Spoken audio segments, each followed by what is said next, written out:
میرے دوستو، سردیوں کے موسم میں 5 خاص ایسی عبادتیں جو آپ کی زندگی بدل سکتی ہیں، اس ویڈیو میں وہ میں آپ کو بتلاؤں گا۔ ان 5 خاص عبادتوں کو سنیں اور ان کو اپنی زندگی کا معمول بنا لیں۔ سردیوں کا موسم چل رہا ہے۔ سردیوں کا موسم ہمارے لیے اللہ کی عظیم نعمت ہے۔ اس موسم کے اندر دن چھوٹے ہوتے ہیں اور راتیں بڑی ہوتی ہیں۔ میرے دوستو، میں نے کتابوں میں پڑھا ہے کہ اللہ کے نیک بندے سردیوں کے موسم کا انتظار کرتے ہیں کہ کب سردیوں کا موسم آئے، ہم راتوں کو اللہ کی زیادہ سے زیادہ عبادت کر سکیں۔ 5 خاص عبادتیں کون سی ہیں ان کو سن لیں۔ پہلی عبادت جو ہے سردیوں کے موسم میں جس کا آپ نے اہتمام کرنا ہے وہ ہے تہجد کی نماز۔ میرے دوستو، تہجد کی نماز کی فضیلت کیا ہے یہ میں آپ کو نہیں بتلاؤں گا، کیونکہ میں اس پر بے شمار ویڈیو بنا چکا ہوں۔ اگر کسی نے تہجد کی فضیلت کو جاننا ہو تو میری ان ویڈیو کو جا کے دیکھ سکتا ہے۔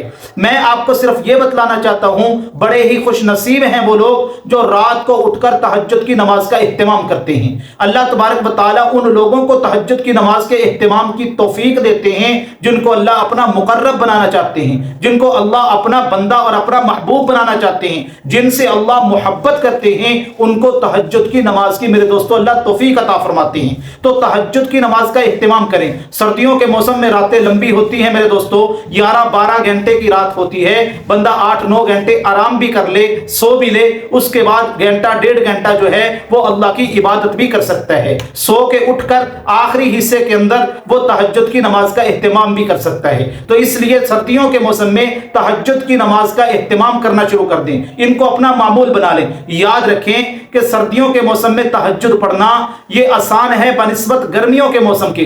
اگر آپ سردیوں کے موسم میں تہجد پڑھنے کا معمول بنا لیں گے تو یہ انشاءاللہ آپ کا گرمیوں کے موسم کے اندر بھی معمول بن جائے گا، آپ کے لیے آسانی ہوگی۔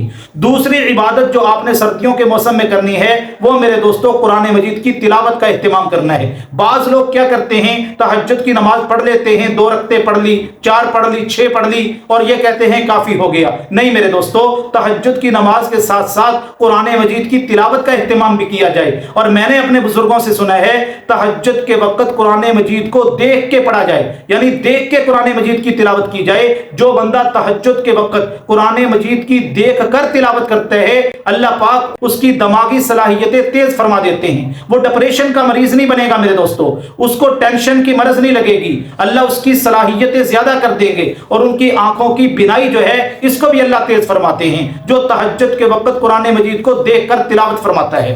اور اسی طرح تیسری عبادت جو آپ نے سردیوں کے موسم میں جس کا اہتمام کرنا ہے وہ ہے فجر کی نماز کا جماعت کے ساتھ اہتمام کرنا۔ میرے دوستو، راتیں لمبی ہوتی ہیں، انسان کو جاگ آ جاتی ہے، سو کے بندہ تھک جاتا ہے۔ جیسے ہی اذان ہو اٹھے، بستر کو چھوڑے، تھوڑی سی ہمت کریں اور سیدھا وضو کر کے مسجد کے اندر جائیں اور وہاں جا کے فجر کی نماز جماعت کے ساتھ ادا کریں۔ جو بندہ فجر کی نماز کو جماعت کے ساتھ پڑھتا ہے، سارے دن کے کاموں کے لیے اللہ پاک اس کے لیے مددگار بن جاتے ہیں میرے دوستو۔ اس کے کاموں کے اندر اللہ کی مدد آ جاتی ہے، اس کا کوئی کام اٹکتا نہیں ہے، اس کے کسی کام کے اندر بھی کوئی رکاوٹ نہیں آتی سارا دن، جو فجر کی نماز کو جماعت کے ساتھ ادا کر کے اپنے کاروبار میں لگتا ہے۔ اور اللہ پاک ایسے بندے کے لیے 2 فرشتے مقرر کر دیتے ہیں۔ اور رسول اللہ صلی اللہ علیہ وسلم نے فرمایا رکعتي الفجر خیر من الدنیا وما فیہا، کہ فجر کی نماز کی 2 رکعتیں دنیا اور دنیا کے اندر جو کچھ بھی ہے ان تمام سے زیادہ قیمتی ہیں۔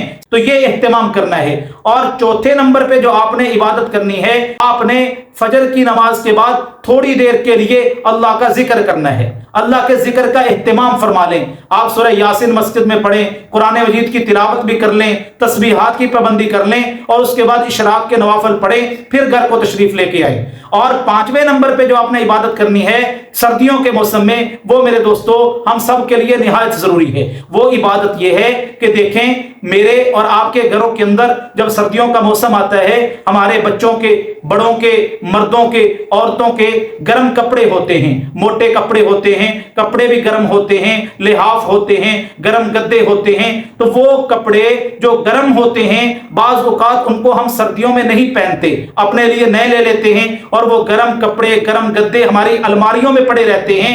میرے دوستو ایسے نہیں کرنا، یہ آپ کے اگر استعمال کے نہیں ہیں، آپ ان کو استعمال نہیں کرنا چاہتے، ان کو اٹھا اٹھائیں کسی مستحق کو دے دیں, کسی غریب کو دے دیں تاکہ اس کا فائدہ ہو جائے. اور اگر آپ کے پاس نہ ہو تو میرے دوستو آپ کے پاس پیسے تو ہیں نا, اگر آپ سردیوں کے موسم میں اپنے لیے اپنے بچوں کے لیے کپڑے لے کر آئیں تو آپ یہ بھی سوچ لیں کہ آپ کے محلے کے اندر کوئی غریب ہے, کوئی مستحق ہے, اس کے لیے بھی اپنی استطاعت اور طاقت کے مطابق کوئی گرم کپڑا خرید کے لائیں اور ان کو بھی دے دیں. رسول اللہ صلی اللہ علیہ وسلم نے فرمایا ارحم من فی الارض یرحم من فی السماء, زمین والوں پر رحم کرو آسمان والا تمہارے اوپر رحم کرے گا. تو میرے دوستو یہ وہ خاص عبادتیں ہیں سردیوں کے موسم کی, اگر آپ ان کو اہتمام فرما لے, ان کو کرنا شروع کر دیں, ان کو زندگی کا معمول بنا لے, اللہ آپ کی زندگی کو تبدیل کر دیں گے.